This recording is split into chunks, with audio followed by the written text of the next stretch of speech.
Minister of External Affairs Professor Peiris says that the government has a practical program to answer the human rights allegations levelled against it. A function was held to distribute books purchased through the decentralised fund of parliamentarian Namal Rajapaksa among school children in the Hambantota district. The event was held under the auspices of Professor Peiris, Minister of External Affairs. එදා ක්‍රියාකාරී පිරිස් ඒ කියන්නේ මේ රට විනාශ කිරීමට එදා මේ වැඩපිළිවෙල දියත් කරපු පිරිස් අද ඒ සටන අපහැරලා නැහැ මිත්‍රෝනි. අන්න ඒක අපි හැමතිස්සෙම. The forces that attempted to destroy our country are still active. We should keep this in mind. They have only changed the way in which they function. I do not know whether you are aware of this, but there was pressure exerted during the final stages of the war. Some exacted revenge from us following the conclusion of the war. Since we did not heed their instructions, they used several trade agreements against us in a political manner. Now they are attempting to use human rights as a political weapon against us. We are capable of facing this. We are motivated to face it, and we have the willpower to do it. We also have a practical plan. ඒකට මුහුණ දෙන්න අපිට පුළුවන්. මුහුණ දීම සඳහා අපිට උනන්දුවක් තියෙනවා. අපිට චිත්ත ධෛර්යයක් තියෙනවා. ඒ වගේම ප්‍රායෝගික වැඩපිළිවෙලක් තියෙනවා. And time now for the newspaper cartoon of the day.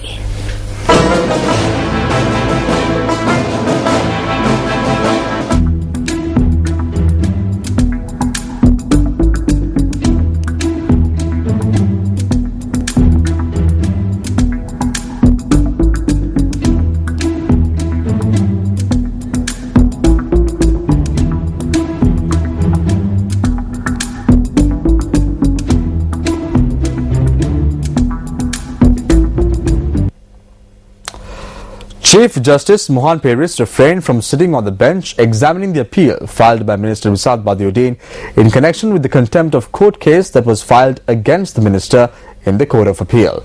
The Chief Justice refrained from sitting on the bench when the appeal filed by Minister Badiuddin was taken up in the Supreme Court today. The appeal was to be taken up before a bench comprising Chief Justice Mohan Peiris and Justices P.A. Ratnayaka and Satya Hettige. Based on the decision of the Chief Justice, the case will be taken up before full bench, excluding Mohan Peiris, on the 18th of March. The death toll from yesterday's motor accident in Ranavarnava, Lunugambehira has risen to 3. The victims have been identified as the father, mother and daughter of the same family, while another daughter is currently receiving treatment at the ICU of the Hambantota Hospital. The accident occurred when Saman Ranatunga, a resident of Buduruwagala, Vallavaya, was returning with his family from Tissamaharama after visiting his mother. The accident took place in the Ranavarava area at around 4 p.m. yesterday. The three-wheeler the family was travelling in collided with an oncoming van travelling from Vallavaya to Gaul. මේ wheel එකේ ආපු කට්ටිය කැම කන්න මෙතන බත් කඩේට දාන්න හැදුවා. දාන්න හදනකොට මේ පැත්තෙන් ආපු The three-wheeler was attempting to turn into a shop. As they were attempting to turn, a van collided with it. There were about 3 or 4 people in the three-wheeler. The people in the van called in the military and they moved the three-wheeler to a side, even before the police arrived. While we were attempting to take the injured to the hospital, they did a wrong act. දුවරන් ස්පිතාලෙට ගිහිල්ලෙනකොට ඒ කට්ටිය ඒ විදිහේ වැරදි වැඩකුක් කළා ඒ වාහනේ තයින් කරලා. The police media spokesperson rejected the allegations levelled by the area residents and noted that all legal steps were taken by the police following the accident. The passengers of the three-wheeler were seriously injured and were admitted to the Thanamalwila hospital. Saman Ranatunga and his wife died en route to the hospital. Their 2 daughters, who are in critical condition, were later transferred to the Hambantota hospital.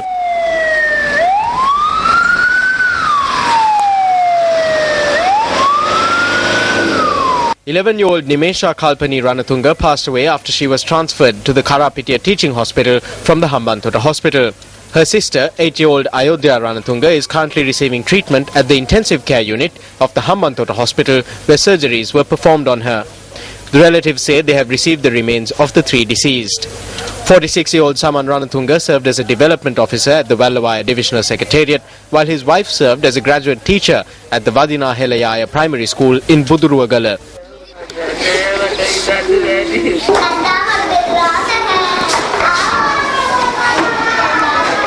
Nimesha Kalpani Ranatunga was a grade 6 student of the Dharmapala Mahavidyalaya in Bandarwala. According to the police, the negligence of the van driver was the cause of the fatal accident. The Peiris media spokesperson's office said that the driver of the van is a deputy principal of a popular school in the southern province. The suspect was produced before the Tissa Maharama Magistrates Court and was remanded until the 5th of next month. Best cut. Make your choice now. Phone ගහන්නේ නැතුව වෙට්ටු දමන්නේ නැතුව නතර කරන්නේ නැතුව අධිවේගී මාර්ගයෙන්ම ජනාධිපති පුටුව කරා යන්නට මේ ආණ්ඩුව අධිවේගී මාර්ගයක් එක්සත් ජාතික පක්ෂයට ලබා දීලා තිබෙනවා. ආණ්ඩුව පෙරවෙන විදියක් හොයන්න. බුදුහාඳුර දිස්කරකියා සිද්ධාර්ථ කුමාර දුෂ්කරකේ අතහැරියා වාගේ අපිත් යන්න ඕනේ එතෙන්ට. මම හැමදාමත් විශ්වාස කරන දෙයක් කියන දෙයක් අධ්‍යාපනය මොන මට්ටමේ අධ්‍යාපනය වුණත් දේශපාලනීකරණයෙන් බැහැර විය. Vote now for your favorite cut of the day. Log on to www.newsfirst.lk or SMS to BEST space your choice and send it to 7788. For the best cut of the day, watch News First on Sirius TV at 10 tonight. The best cut. Make your choice now.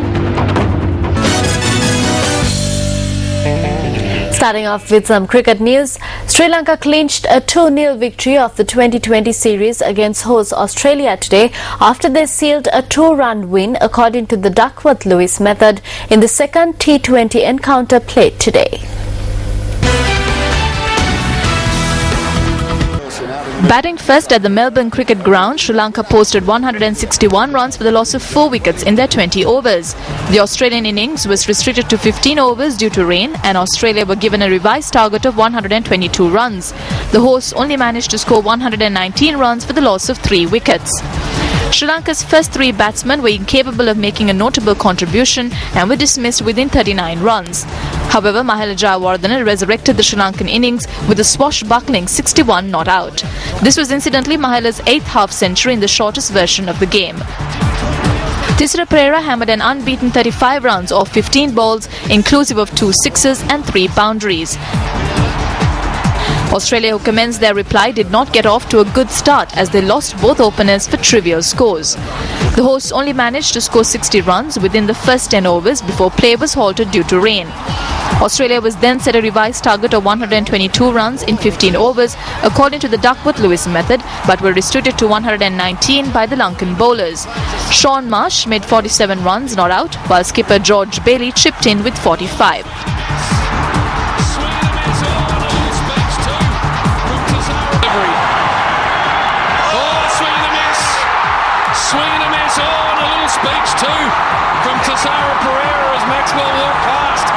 Thisara Perera, who took 1 wicket for 25 runs, was named the man of the match for his contribution with the bat and ball. Australia did well though, getting it down to 4 runs. Unable to put it away. Maxwell went bang bang 4. Former Sri Lankan Test cricket captain parliamentarian Sanath Jayasuriya has been appointed chairman of the Sri Lanka Cricket Selection Committee.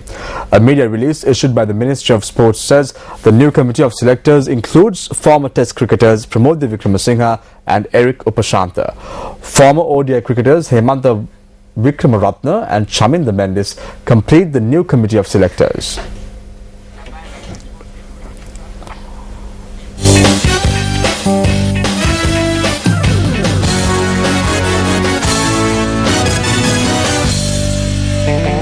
Thank you for joining our primetime news today. If you missed out on any of our stories, do log on to our website www.newsfirst.lk. I'm Punshani Edrisinghe. And I'm Samir Suldin. Join us again tomorrow, same time, same place. Till then, take care and good night.